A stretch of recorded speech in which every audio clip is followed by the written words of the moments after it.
US President Donald Trump's bid to build a border wall and end the government shutdown suffered a blow when the US Supreme Court left in place for now a program protecting young illegal immigrants from deportations. The justices on Tuesday took no action on a DACA concerning the legalities of the administration's decision to end the immigration policy.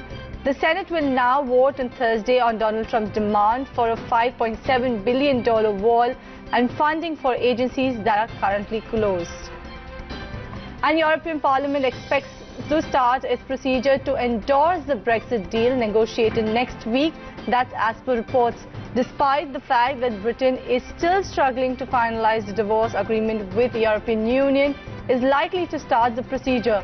The Britain's Labour opposition party edged towards a new Brexit referendum as UK Parliament looks for ways forward, keeping the European Union waiting for what sort of majority could emerge. And US Secretary of State Mike Pompeo voiced optimism for a good outcome in upcoming trade talks with China. He says a superpower conflict between the two nations could be avoided.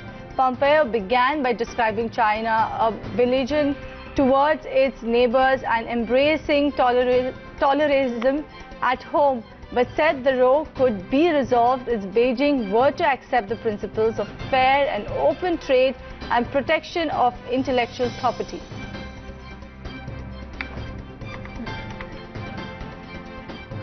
And of course, it's all about important voices from Davos.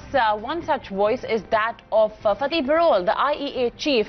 And he says that India needs to make the most of railways and focus on renewable energy.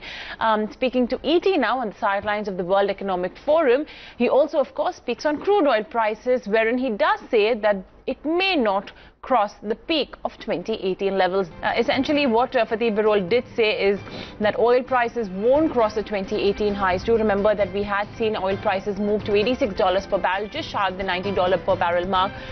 So it looks a little skeptical whether